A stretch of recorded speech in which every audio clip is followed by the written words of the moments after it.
कुछ दिनों बाद एलन अपनी मैन सर्वेंट की ड्यूटी शुरू करता है और ग्रैनविल एस्टेट पहुंचता है। जैसे ही वो एस्टेट के अंदर जाता है उसकी आंखें फैल जाती हैं।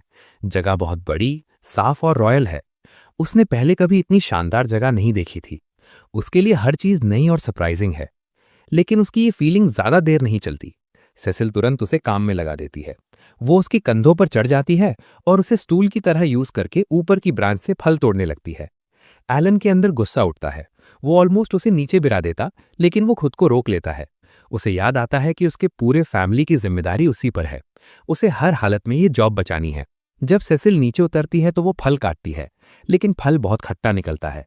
वो तुरंत मुंह बना लेती है। उसी समय आसमान में एक एयरशिप उड़ती हुई गुजरती है। एलन ने असली में कभी एयरशिप नहीं देखी थी। उसने सिर्फ किताबों में पढ़ा था। उसे देखकर वो बहुत खुश और एक्साइटेड हो जाता है। एस्टेट में आए उसे ज्यादा समय नहीं हुआ, फिर भी वो सोचने लगता है कि मैन सर्वेंट बनना शायद उतना बुरा नहीं है जितना उसने पहले सोचा था। अगले दिन सुबह वो पूरी एनर्जी के साथ उठता है। वो अपनी ड्यूटी अच्छे से करने के लिए रेडी है। वो मेड हेडक्वार्टर्स में जाता है जहां उसकी मुलाकात हेड सर्वेंट रिकली से होती है। रिकली का नेचर काम और सिंपल है।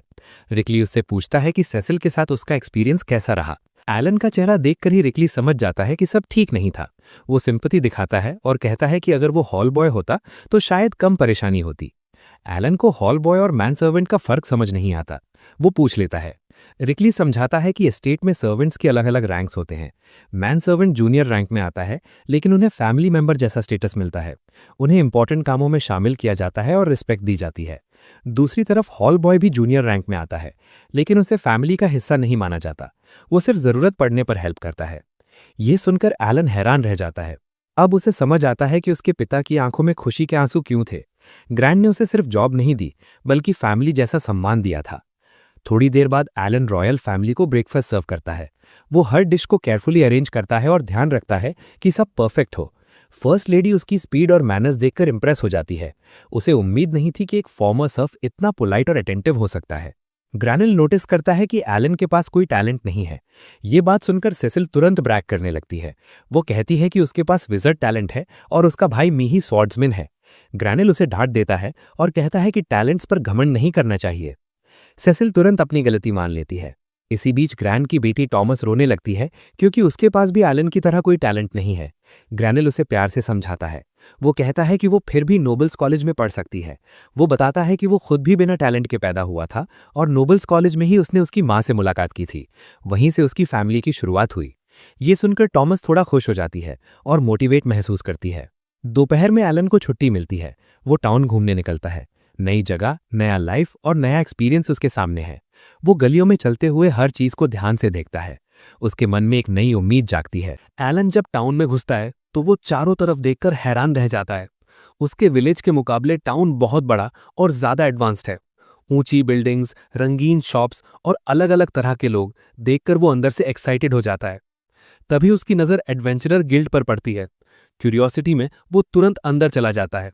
उसके मन में आता है कि शायद वो भी एडवेंचरर बनकर रजिस्टर कर सके। वो रिसेप्शनिस्ट के पास जाकर बात करता है और बताता है कि उसकी उम्र सिर्फ 8 साल है। रिसेप्शनिस्ट हल्का सा मुस्कुराकर मना कर देती है और कहती है कि मिनिमम एज 12 साल है। एलन थोड़ा डिसअपॉइंटेड होता है, लेकिन उसका हौसला नहीं टूटता। वो सोचता है कि ये रूल उसके मॉन्स्टर हंटिंग के सपने को नहीं रोक सकता। वो नोटिस बोर्ड के पास खड़ा होकर मॉन्स्टर्स की पोस्टिंग्स पढ़ने लगता है। वो हर डिटेल को ध्यान से देखता है और नोट करता है कि कौन से क्रीचर्स ज्यादा दिखाई देते हैं। उसे लेजेंडरी व्हाइट ड्रैगन का नाम भी दिखता है, जिससे उसकी एक्साइटमेंट और बढ़ जाती है। तभी एक एडवेंचरर जिसका नाम रेवन है उसके पास आता है और सख्त आवाज में कहता है कि ये जगह बच्चों के लिए नहीं है। एलन पहले पीछे हटता है, लेकिन फिर समझता है कि ये मौका है कुछ सीखने का। वो स्मार्ट तरीके से सवाल पूछता है और धीरे धीरे रेवन से मॉन्स्टर्स की स्ट्रेंथ, हैबिट्स और वीकनेसेस के बारे में जानकारी ले लेता है। जब रेवन के साथी आ जाते हैं तो एलन समझ जाता है कि अब उसे निकलना चाहिए। वो संतुष्ट होकर बाहर आता है, क्योंकि उसे वैल्यूएबल नॉलेज मिल चुकी है। अगली सुबह एलन टाउन गेट पर पहुंचता है। गार्ड उसे रोकता है, लेकिन वो अपना सर्वेंट पास दिखाता है। पास देखकर गार्ड उसे जाने देता है। बाहर निकलकर वो मॉन्स्टर्स ढूंढने लगता है, लेकिन काफी दूर तक कुछ नहीं मिलता। वो डिसाइड करता है कि उसे खुद एक्शन लेना होगा। वो 5 हॉक्स को समन करता है और उन्हें आसपास स्काउट करने भेज देता है। कुछ देर बाद एक हॉक लौटकर सिग्नल देता है कि टारगेट्स मिल गए हैं। एलन उसके पीछे जाता है और गॉब्लिन्स का छोटा ग्रुप देखता है। बिना समय गवाए वो 5 सेबर टूथ टाइगर्स को समन करता है। टाइगर्स तेजी से अटैक करते हैं और गॉब्लिन्स को खत्म कर देते हैं। एलन खुद भी एक गॉब्लिन पर पत्थर फेंककर फाइनल ब्लो देता है और खुश होकर हंस पड़ता है। उसे 1000 एक्सपी मिलते हैं। वो गॉब्लिन्स के मैजिक स्टोन्स उठाकर सुरक्षित रख लेता है। फिर वो हॉक्स को और टारगेट्स ढूंढने का ऑर्डर देता है। जल्द ही दूसरा ग्रुप भी मिल जाता है। एलन अपने बाकी समन्स यूज करके उन्हें भी खत्म कर देता है। दिन के अंत तक उसे 16,000 से ज्यादा एक्सपी मिल जाते हैं। वो खुशी से उछल पड़ता है और कहता है कि ये उसका बेस्ट डे ऑफ है, क्योंकि वो 2 बार लेवल अप कर चुका है। उसे समन्स के लिए यूजफुल बफ्स मिलते हैं और डी रैंक मॉन्स्टर्स के बिहेवियर के बारे में नई जानकारी भी मिलती है। रात हो जाती है, लेकिन वो अभी भी एनर्जेटिक है। वो हॉक्स से अगला टारगेट ढूंढने को कहता है, लेकिन हॉक्स मना कर देते हैं क्योंकि अंधेरा ज्यादा है। तभी उसे एहसास होता है कि वो हॉक्स पर डिपेंड करके रास्ता ढूंढ रहा था। अब उसे समझ आता है कि वो जंगल में खो गया है। थोड़ी स्ट्रगल के बाद वो किसी तरह घर वापस पहुंच जाता है। करीब 1 महीने बाद एलन टाउन के ब्लैकस्मिथ स्टोर में जाता है और हंटिंग के लिए आयरन बॉल्स खरीदता है। वो 60 सिल्वर कॉइन्स देता है और प्राउड फील करता है क्योंकि वो लेवल 12 तक पहुंच चुका है। पूरा दिन टाउन में घूमने के बाद वो घर लौटता है। वहां सिबास उसका इंतजार कर रहा होता है। सिबास बताता है कि ग्रैन उससे मिलना चाहते हैं। एलन ग्रैनविल ऑफिस में जाता है। ग्रैन उसकी सर्वेंट के रूप में सर्विस की तारीफ करते हैं, लेकिन उसके डे ऑफ एक्टिविटीज को लेकर कंसर्न भी जताते हैं, क्योंकि वो सुबह जल्दी निकल जाता है और देर रात लौटता है। एलन ऑनेस्टली बताता है कि वो मॉन्स्टर्स हंट कर रहा है, क्योंकि हंटिंग उसके खून में है और वो बोर हंटर का बेटा है। ग्रैंड सच में इंप्रेस हो जाते हैं। उन्हें लगा था कि वो बस टाइम वेस्ट कर रहा होगा। फिर तय होता है कि एलन जो भी मीट हंट करेगा उसे 1 सिल्वर कॉइन पर पीस के हिसाब से खरीदा जाएगा। ये सुनकर एलन बहुत खुश हो जाता है, क्योंकि अब वो अपना पैशन फॉलो करते हुए मनी भी अर्न कर सकता है। 6 महीने बाद एलन फिर से फॉरेस्ट में गॉब्लिन्स हंट करने जाता है। अचानक हॉक्स अजीब बिहेवियर करने लगते हैं और रेस्टलेस दिखते हैं। एलन तुरंत समझ जाता है कि कुछ गड़बड़ है। वो उसी डायरेक्शन में दौड़ता है जिधर हॉक्स उसे ले जा रहे हैं। वहां वो देखता है कि रेवन और उसकी पार्टी गॉब्लिन्स से घिरी हुई है।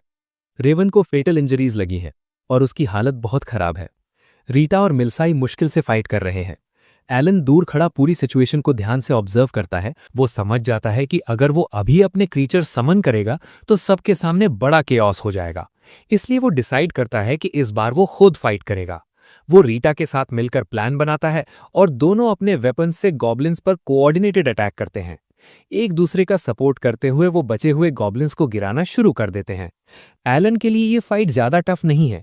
वो पहले से काफी लेवल अप कर चुका है। उसकी स्ट्रेंथ और एजिलिटी 300 से ऊपर है, इसलिए डी रैंक मॉन्स्टर्स उसके सामने ज्यादा देर टिक नहीं पाते। कुछ ही देर में सारे मॉन्स्टर्स जमीन पर गिर जाते हैं, लेकिन रेवन की हालत बहुत सीरियस है। उसके शरीर पर गहरी इंजरीज हैं। एलन तुरंत समझ जाता है कि डीले करना खतरनाक होगा।